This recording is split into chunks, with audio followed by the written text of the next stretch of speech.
今日咧特別高興啊！我咧就見到老朋友Heidi 咧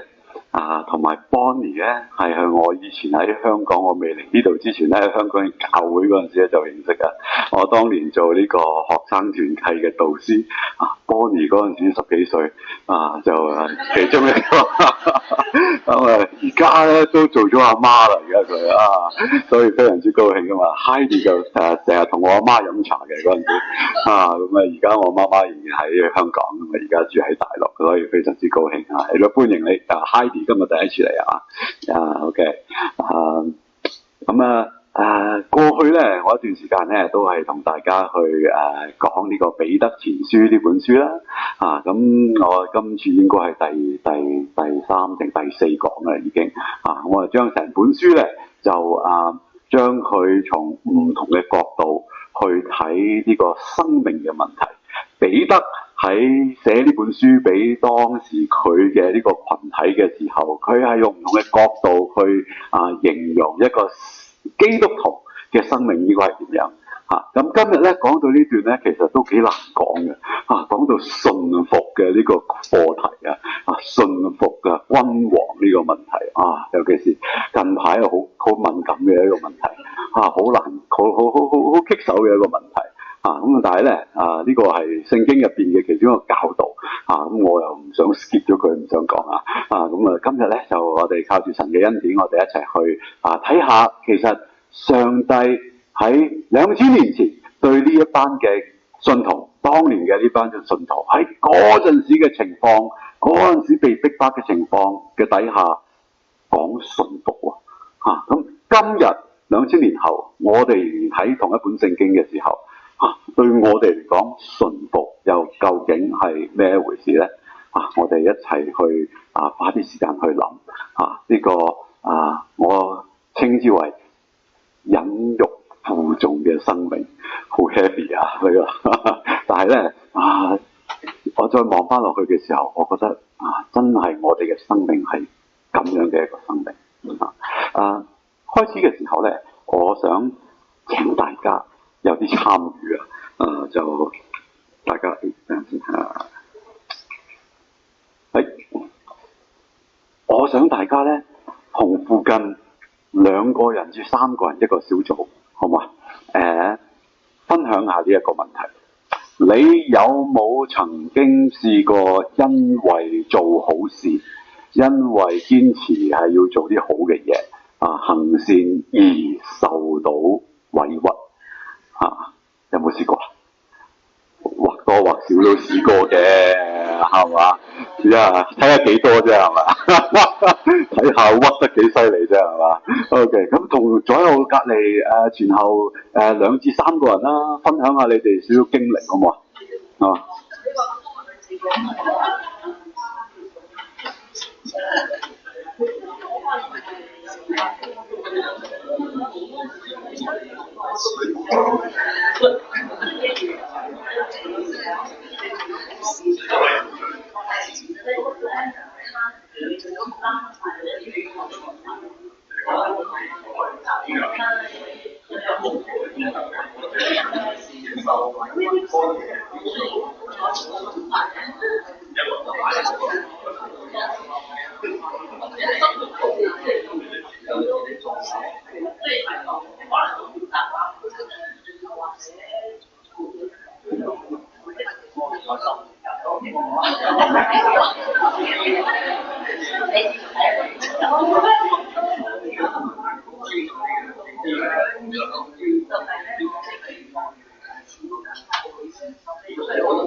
俾大家多1分鐘時間多1分鐘時間。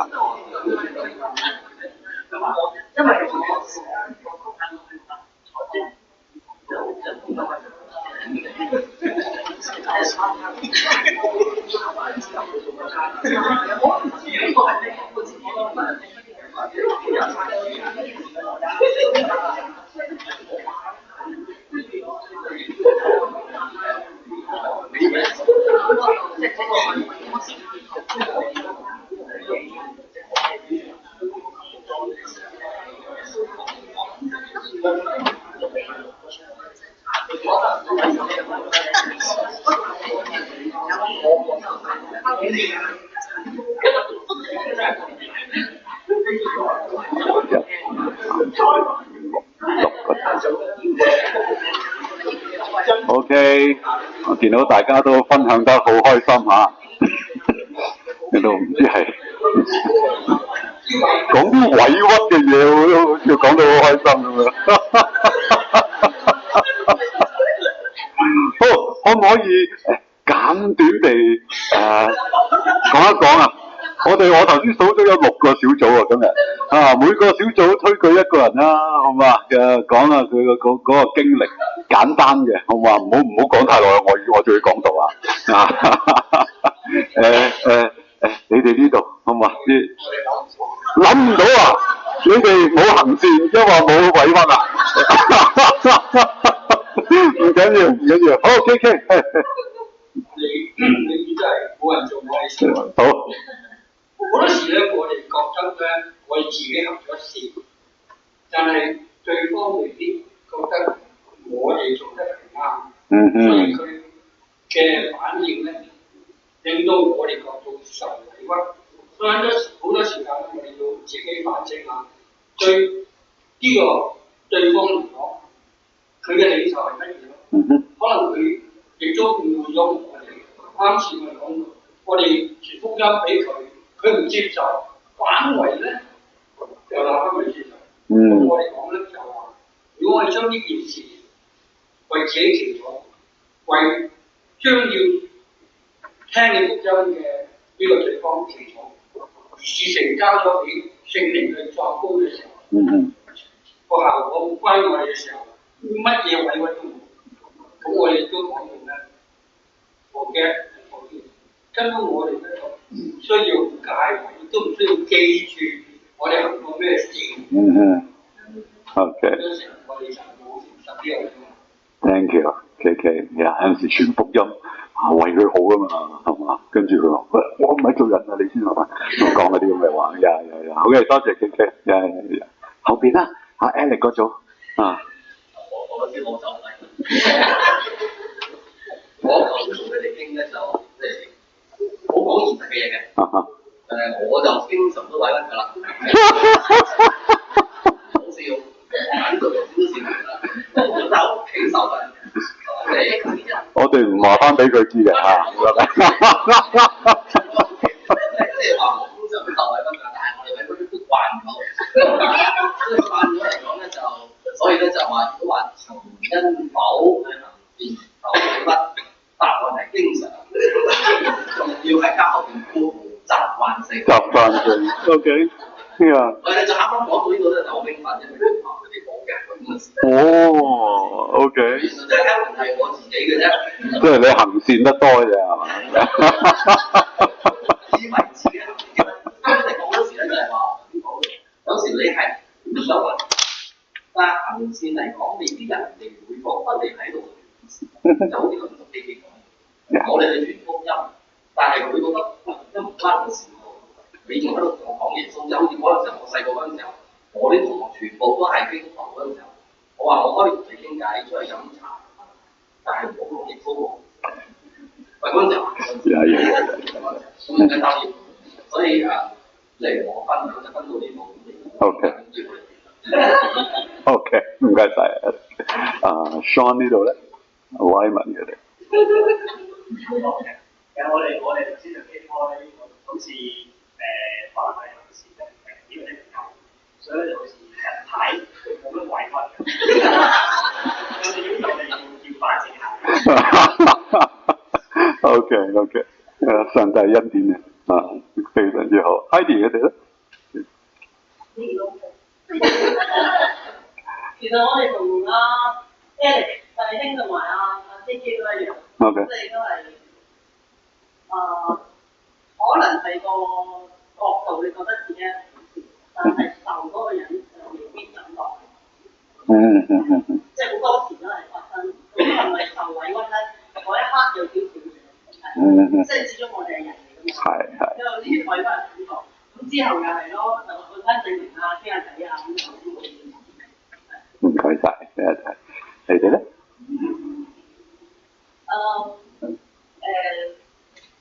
我曾經volunteer 做過都係。OK。咁係唔係好似呢度咁，但係我哋好認可，因為我哋鎖定好多花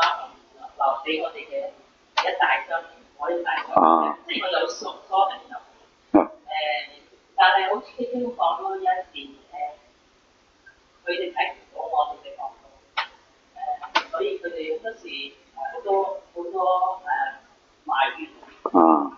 公平啊，或者點解呢個多啲嗰個事件，即係你有冇話俾啲咁嘅嘢我咁？都有啊。嗰時我仲未基督徒，所以我唔察覺，即係冇諗到嗰件事。咁但係只係覺得覺得只係即係我做工作，即係你可唔可以接受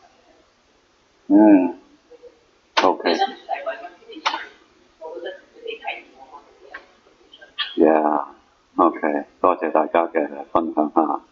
我諗我哋做信徒咧，尤其是做咗信徒之後咧，有陣時我哋做嘅嘢咧，無論係我哋有意識地去做一啲行善嘅事啊，又或者我哋只係堅持緊自己嘅一啲嘅信仰嘅一啲嘅觀點嘅時候，其他人一係就睇唔過眼，一係咧就誤解咗因為有啲咧就眼紅。你知啊，有陣時佢哋做衰嘢，見到你做好嘢嗰陣時又佢又唔開心以前我未信主嗰陣時都係咁樣噶，扮好人咁就係咪嘅咁樣，即係講啲咁嘅話會有啲咁嘅情況係會俾人係誤解啦，咁感覺係有啲屈辱啦咁嘅情況咁我諗起呢個字即係呢個成語頭先我講嗰個忍辱負重咧，因為我喺中文渣我上網睇跟住我發現原來有一個典故嘅喎，我唔知你哋知唔知忍辱負重邊度嚟唔知唔係淨係我原來咧相傳呢個三國嘅時候有一個將軍咧有一個將軍叫做陸遜咁係吳國嗰陣時孫權咧就委派佢做呢個，當時佢個名叫大都督亦即係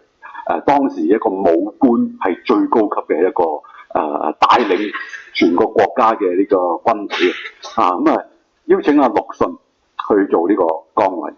陸遜就做啦。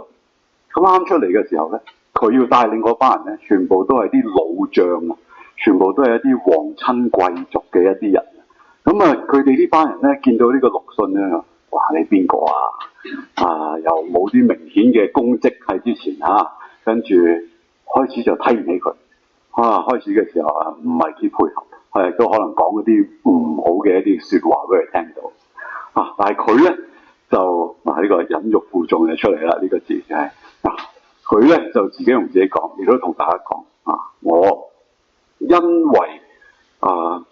孫權差派我做呢個工作，我知道呢個工作係好重要嘅一個工作而家你哋講呢啲嘢，我忍，我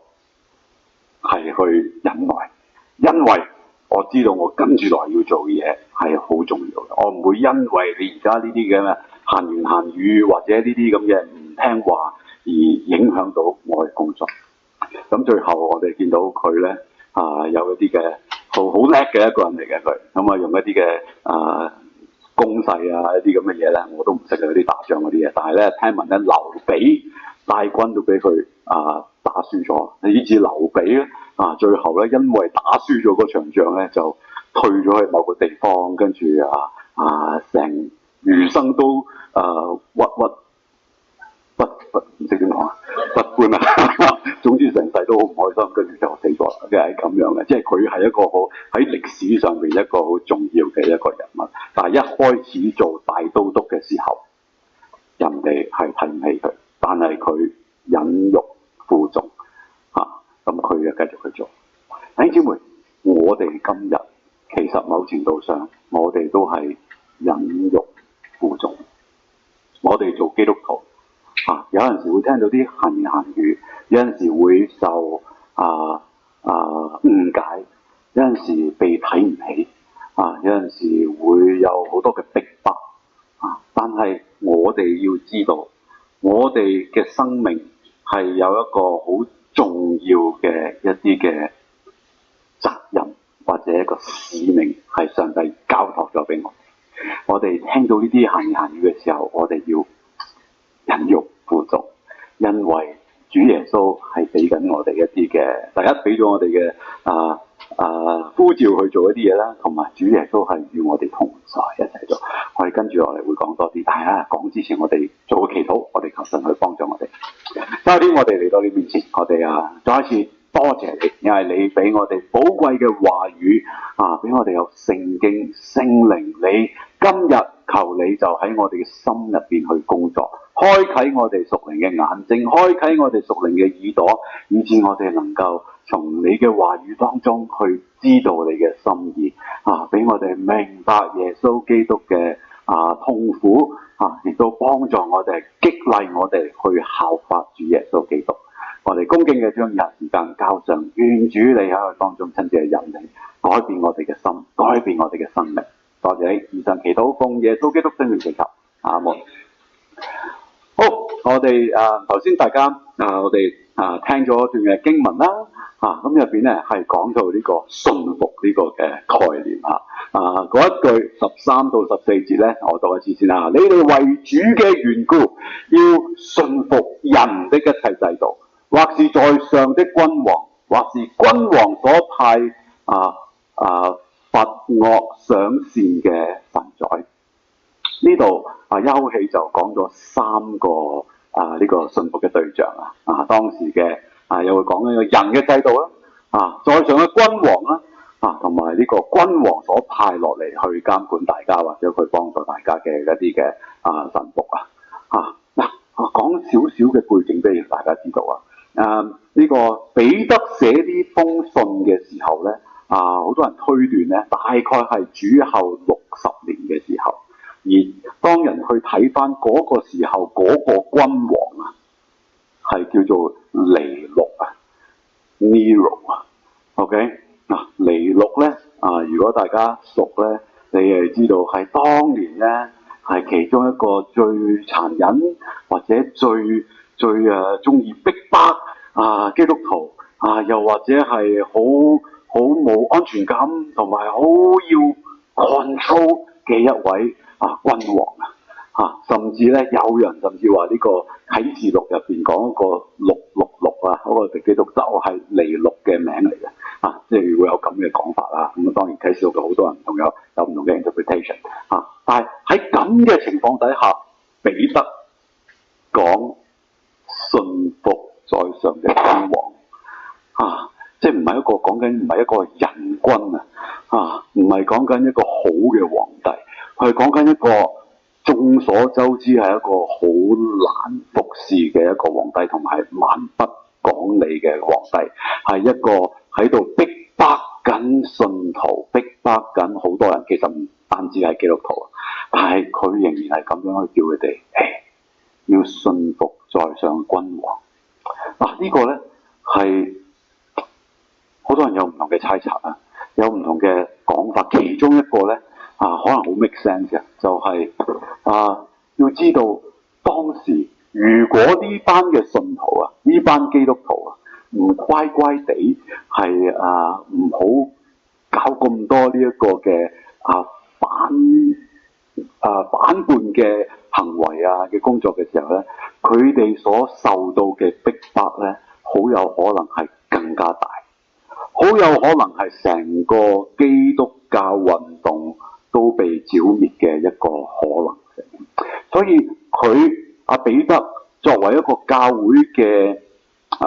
領袖嘅時候，其實好難做喺呢個咁嘅情況底下，帶領一班嘅信徒，而入邊咧咩人都有好有可能喺彼得嗰一班嘅信徒入邊咧，係有好多係做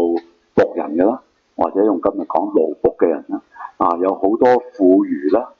有好多係弱勢嘅群體喺入邊嘅人。如果佢哋唔順服嘅時候咧，好有可能佢哋所招來嘅一啲嘅逼迫會係更加嚴重。咁所以佢喺呢度咁樣寫呢啲咁嘅忠告嘅時候，係教導佢哋，我哋喺呢度係要順服在上嘅君王啊。而彼得係咁講，保羅都有類似咁嘅教導因為呢啲嘅君王其實佢哋全部嘅權柄最終都係從上帝而嚟嘅。上帝係用呢啲嘅人喺地上去做管治嘅工作，去幫助唔同嘅國家嘅人民可以有生活。有啲王係好啲，有啲王係冇咁好，但係嗰一個嘅崗位，嗰一個嘅角色都係上帝所設立喺當中嘅。我哋未必係好想順服某一位君王，但係上帝教導我哋係要順服呢一個嘅崗位。2000年前係咁樣，今日我哋冇所謂嘅君王係嘛？喺加拿大係邊個啱啱換咗位我都唔知新嗰個叫咩名Carney 係嘛？咁但係我哋唔會叫佢做君王噶嘛Prime Minister 係咪？即係一個政府嘅帶頭嗰一位喺美國就係 Trump 啦，係嘛？President 啦，亦都唔會叫佢做君王係嘛？喺唔同嘅國家有唔同嘅制度但係始終都應該會有一個人物喺當中係做帶領嘅工作。上帝喺今日要我哋點樣去睇呢啲嘅工作咧，或者睇呢啲嘅崗位咧？人嘅制度在上嘅君王，或者呢啲嘅國家嘅領導，或者國家領導所管理嘅呢一班嘅為政府工作嘅，可能係警察或者軍人或者係政府嘅人士，我哋都好似要叫我哋要有順服。呢個咧聽起上嚟咧就好頭痕嘅呢個因為如果嗰個君王或者嗰個帶領嘅人咧係好嘅，咁好容易咧去跟佢或者去順服佢。最困難咧就係佢係亂嚟嘅。或者同我嘅理念係好唔同嘅。喺咁嘅情況底下，我哋睇翻以前好似尼祿都好似唔係幾掂嘅喎，從我哋嘅眼中嚟睇，但係都係要咁樣去順服。有人話我哋今日咧就唔可以直接咁樣搬2000年前嗰一個嘅 setting 嘅嘢去直接咁樣去應用喺我哋嗰度，因為2000年前嗰陣時嗰個情況同今日咧係有好多唔同嘅。喺當年嗰一種嘅君王同埋人嗰種之間嗰嘅關係咧，同今日嗰個咧係好唔同。當時嘅順服同今日嘅順服，好有可能喺本質上或者操作上嚟即係我哋逐行出嚟嘅時候係會有少少唔同嘅。例如咩咧？喺西方國家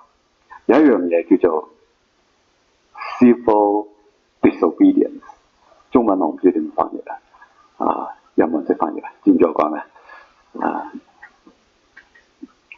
公民抗命係嘛？係嘛？近排都有啲聽呢個嘅。喺西方國家有公民抗命呢件事。我哋首先講咗西方國家入邊呢個情況咧。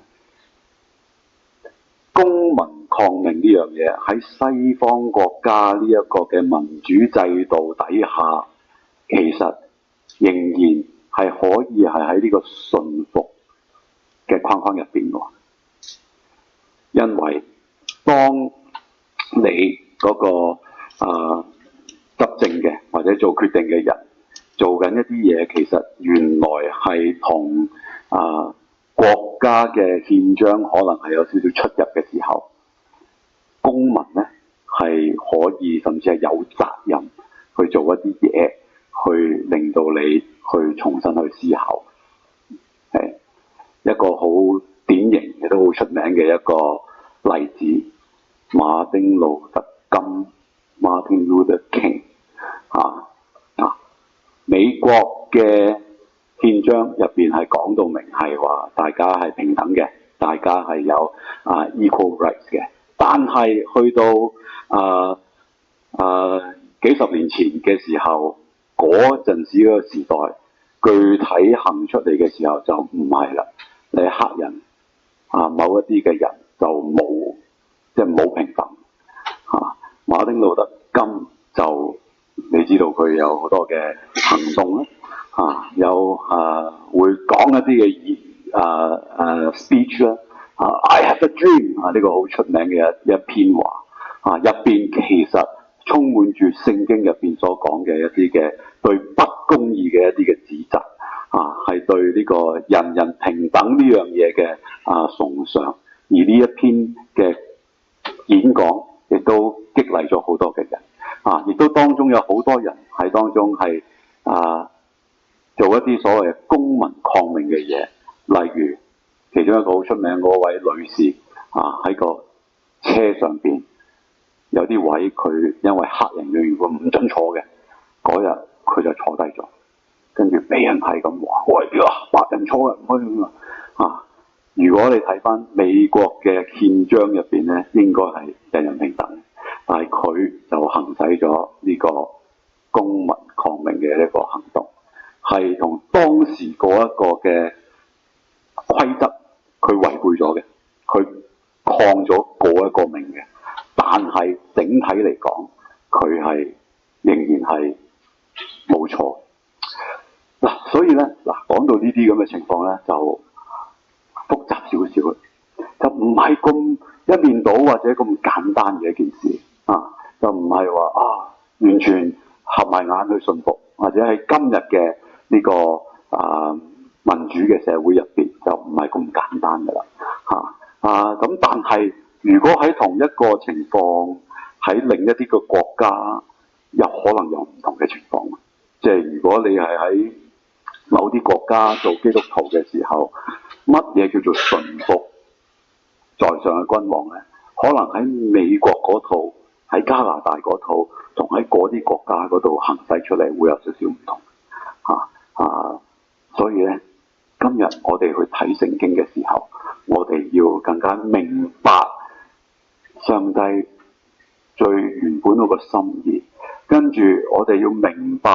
2000年前嗰個嘅情況究竟係點樣嘅情況。今日我哋活喺呢一個嘅制度入邊嘅時候，我哋點樣去順服呢個唔係咁簡單一件事，但係我哋需要不斷去尋求，不斷去同人去溝通，去討論不斷去祈禱，好讓我哋係能夠走喺上帝嘅心意當中呢個信服但係頭先講到好似好複雜啦，但係退一步嚟講，整體嚟講，其實我哋都係要盡量喺一般嘅情況底下，同嗰啲管理我哋嘅、管治我哋嘅領導或者係制度，我哋係要一般嚟講係要順服嘅除非係頭先我講嘅，你見到有啲嘅問題嘅時候，可能要做一啲嘢，看似不順服，其實係幫緊個制度。OK， 好，3個順服嘅對象呢度係呢一段經文另一段經文另一節咧係講咗3個尊敬嘅對象呢度務要尊敬眾人，親愛教中嘅弟兄敬畏神，尊敬君王。呢個咧就唔係淨係講緊君王，唔係淨係講緊嗰啲 governing 嘅人呢度係講緊更加廣嘅一樣嘢，眾人上帝同埋當然呢個君王信服君王同埋尊敬君王有冇唔同啊？你可唔可以信服佢，但係唔尊敬佢啊？可以啊，好多人揾到個位啊，你話做乜我咪做乜咯，但我唔尊敬你啊，你明啊？係咪咁諗嘅？有啲人係咁啊，即係投完票之後，選咗我出嚟，冇辦法啦，你又喺嗰度啊，咁你整啲咩 executive order 出嚟，咁我都要聽啊，我都要做啦，係咪啊？咁但係我唔尊敬你。今日咧尤其是其實好多國家都係嘅，好多啲娛樂嘅嘢咧，一啲棟篤笑咧，就好中意攞啲國家元首嚟開玩笑。我都要認罪啊！我有陣時都中意睇嗰啲嘢，有陣時有啲人笑某啲國家，我都覺得好好笑嘅咁咁但係咧，呢個咧，我預備呢篇道嘅時候咧，我覺得哎呀，我被責備啊，被聖靈責備。原來嗰種咁嘅做法係一種不尊敬君王嘅一啲嘅行為上帝要求嘅唔係淨係我哋表面上行動上去信服而已啊，佢亦都更加係要我哋進一步係從心底入邊去 respect 呢一班嘅人君王上帝敬畏佢同埋眾人我哋信徒有陣時有自己一個小圈子，我哋閂埋門自己喺呢度咧，我哋好開心但係有陣時咧同外邊咧有某啲特別嘅情況之後，好似同佢哋對立咗咁有陣時佢哋講啲嘢我哋唔啱聽咁我哋有陣時咧就心入邊唔尊敬或者睇唔起culture 咁嘅道德淪亡咁嘅情況，會講好多嘢嘛。係上帝邀請我哋，甚至唔係邀請命令我哋係要打從心底去尊敬，去 respect 所有嘅人，君王呢啲全部都係上帝所做嘅。也許佢哋嘅言論，佢哋嘅諗法同我哋係唔同，佢哋所做嘅嘢係我哋唔認同嘅嘢，但係我哋要記住，本質上佢哋都係上帝所創造。我哋作為一個信徒，我哋亦都係要繼續嘅需要去尊敬佢哋。頭先讀經文嗰度，我冇打出嚟入邊就講咗一段係講緊你哋做僕人嘅要點要信服你哋嘅主人嗰啲好嘅固然要信服啦，連嗰啲乖僻嘅都要信服呢個今日我哋冇人做奴隸噶啦冇呢度應該冇啦或者我哋覺得自己做緊奴隸以前咧，我哋而家諗緊奴隸咧僕人咧 slave 咧我哋會有一啲嘅影像出嚟就係嗰啲做苦工俾人鞭冇地位咁嗰啲人係嘛因為我哋睇戲嗰啲係咁樣噶嘛係嘛，但係咧原來新約時代咧僕人咧唔一定係嗰種噶喎，當然有嗰種，有一啲部分嘅僕人係咁樣嘅，但係原來當時有人統計羅馬成個帝國入邊有1/3人係奴隸嘅身份嚟嘅。OK 係一個成件事係一個好普遍嘅一件事，而唔係全部都係嗰種我哋諗緊嗰啲成日俾人鞭嗰種嘅奴隸，有啲係好有學問嘅，甚至有醫生，有會計師，有好有學問嘅人佢哋有陣時都會俾啲奴隸去讀書咁佢哋升叻咗之後咧，又值錢多啲咁樣嘅所以咧就唔係我哋諗緊嗰一種當然當中有冇一啲係嗰一隻咧都會有嘅，但係唔係全部都係咁樣，好多係有啲似我哋今日去返工有個老闆咁樣嘅意思嚇。所以咧，如果我哋咁樣睇嘅時候，呢段經文咧就對我哋今日嘅應用咧就直接啲啦。我哋有返工，我希望你唔覺得自己係一個奴隸啊，但係喺某程度上，老闆對你係有一定嘅要求嚇，你去收得佢錢嘅時候，你有個 job description 嚇，你要履行某一啲嘅duty 嘅，係咪咁喺咁嘅情況底下，呢段經文係直接應用喺我哋身上。雖然我哋唔係僕人，佢唔係我嘅主人，但係佢係我嘅老闆嘅時候，嗰啲好嘅老闆，我哋順服佢；嗰啲古古怪怪嗰啲老闆，我哋都要順服佢。呢個係點解呢？最後同大家去分享呢段經文彼得佢唔係淨係叫咗你做順服咁就算啦，佢有解釋嘅。OK， 第一，佢提醒我哋我哋嘅身份首要係神嘅僕人，神嘅 slave， 唔係其他人嘅 slave。OK， 第16節有講你哋雖然係自由嘅，但係唔可以藉住自由去遮蓋惡毒，總要做神嘅僕人。當時呢個福音其中一個好 powerful 嘅地方就係咩呢？就係呢一啲嘅冇身份，或者呢個身份係屬於某一個主人嘅身份佢係一個奴僕嘅人嘅身份原來喺神入邊佢已經得到自由噶啦，喺神入邊佢係一個自由人嚟噶。但係彼得提佢哋，喂，你哋係自由噶，但係你亦都要繼續喺地上去，因為神嘅緣故去繼續選擇去做地上嘅奴僕，因為你哋嘅真正嘅身份係神嘅奴僕。呢個對佢哋嚟講係一個好大嘅一個轉變。今日如果你係一個僕人嘅話，你其實心態上邊係一個好大嘅一種嘅釋放。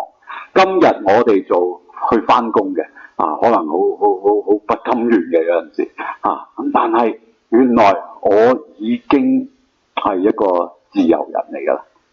喺神入邊，我哋已經係得釋放。但係因為神嘅緣故，我唔會濫用我嘅自由，唔會亂嚟。我仍然係選擇去順服呢一位嘅老闆，甚至呢位古靈精怪乖僻嘅老闆，我都去順服。點解？因為我最終效忠嘅對象係上帝，而上帝有佢嘅一啲嘅心意。我哋嘅身份，最終嘅身份係一種係神嘅僕人。第二，我哋咁樣做係神所喜愛嘅。你們若因犯罪受責打，能忍耐，有什麼可誇的呢？但你們若因行善受苦，能忍耐，這在神看是可喜愛的。如果我哋做錯嘢受苦，咁呢個抵死啊！呢個但係如果因為行善而受苦，係上帝喜悅嘅。我相信呢個唔係因為上帝有啲虐待狂見到我哋受苦，佢哋哈哈哈，唔係咁嘅意思。佢第3個原因解釋咗嘅，因為耶穌佢自己都係咁樣做過。你們蒙召原是為此，因基督也為你們受過苦，給你們留下榜樣，叫你們跟隨他的腳蹤行。佢點樣咩叫榜樣即係佢嘅榜樣係咩？佢雖然係受咗好多嘅逼迫，但係佢冇犯罪，佢口裏冇詭詐，佢俾人鬧，佢冇還口，佢受害，佢唔講翻啲威嚇嘅話只將自己交託那按公義審判人嘅主。弟兄姊妹，耶穌係終極嘅忍辱負重嘅嗰位，佢俾我哋留下咗呢個嘅榜樣。佢面對好多嘅嘲笑、辱罵、離棄、挑戰、挑釁、痛楚、鞭打、釘，呢啲係今日我哋永遠冇辦法體會嘅。我亦都唔鼓勵你自己走去釘下自己，我哋冇辦法，永遠冇辦法體會耶穌所經歷嘅。但係佢選擇信服，選擇接受。弟兄姊妹，今日耶穌亦都係邀請緊我哋喺我哋嘅崗位入邊去忍受某一啲嘅不公平、羞辱，為嘅係乜嘢啊？耶穌唔係為咗受苦而受苦啊！最後一個 slide， 佢忍辱係因為負重啊！佢被掛在木頭上，親身擔當了我們的罪，使我們既然在罪上死，就得以在義上活。因他受的鞭傷，你同我啊，便得了醫治啊！我哋從前好像迷路的羊，如今卻歸到我哋靈魂嘅牧人監督啦。耶穌忍辱，因為佢負重，因為佢身上係肩負咗一個好重要嘅一個責任。佢係喺十字架上成就咗救恩，而今日你同我可以享受一切嘅屬靈嘅福氣。而今日我哋呢，我哋有自己嘅十字架要背負，有自己嘅困難我哋要去面對，有一啲不公不義嘅嘢要我哋去忍受，我哋要被提醒啊！呢啲嘅嘢只不過係暫時。我哋去忍受呢啲嘢，我哋去傳福音俾人誤會，我哋去做好事啊，俾人去奚落呢啲我哋要忍，因為我哋係有一個重要嘅任務。當我哋去做好我哋自己嘅本分，當我哋 go out of our way 去做順服嘅工作，對一啲對我哋唔好嘅人，我哋仍然以愛去相待嘅時候，好多人看在眼內嘅時候，佢哋嘅生命會被改變，會被觸動。上帝亦都會透過我哋嘅行為去向佢哋說話。我以前服侍嘅教會有位姊妹，好多年係為佢嘅先生去祈禱，佢先生好多年都唔信主，一個大男人喺屋企又呼呼喝喝對個老婆，但係個老婆信主好多年，佢不斷嘅係喺屋企入邊去順服丈夫，去服侍丈夫。有一次佢就喺度攞盆水為丈夫洗腳，跟住一路洗一路喊。丈夫睇到嘅時候，好啦，我信耶穌啦，就係咁樣。你又好笑啊！人哋好多年啊，忍辱負重咗好多年啊，但係呢個真人真事我哋今日有冇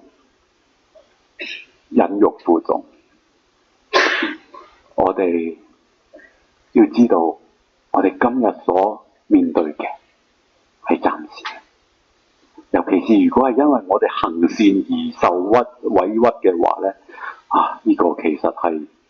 喺神入邊係正常嘅，係唔好受嘅，係好困難。但係我哋要記得，因為我哋身上有一個重要嘅任務，所以我哋靠住神嘅恩典，我哋去忍受呢一切。我哋求神去幫助我哋，我哋去反思我哋今日所面對嘅崗位，上帝將我哋擺喺咩地方呢？我哋工作嘅地方有邊個喺我哋頭上邊？邊個係帶領住我哋？又或者我哋喺唔同嘅崗位入邊，有啲咩人係好似控制住你，或者感覺上你要順服心入邊有陣時唔甘願，但係因為神嘅緣故，我要做好見證，去讓上帝嘅名係得榮耀。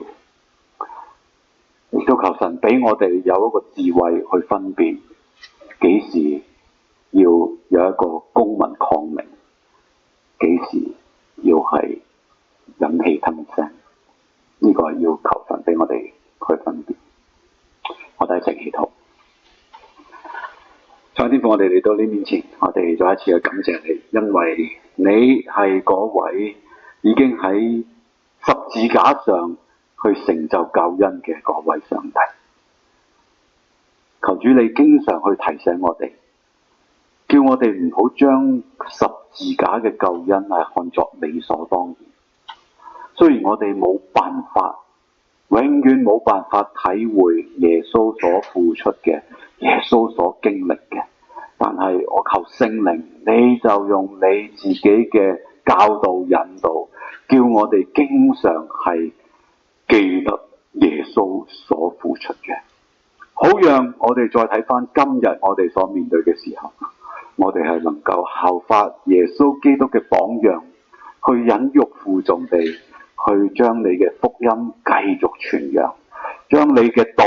繼續嘅去行使出嚟。需要去順服嘅時候，我哋靠住你嘅能力，我哋去順服，亦都俾我哋有智慧，俾我哋有分辨嘅能力，叫我哋去明白幾時要做一啲公民抗命嘅時候，幾時係要做忍氣吞聲嘅時候。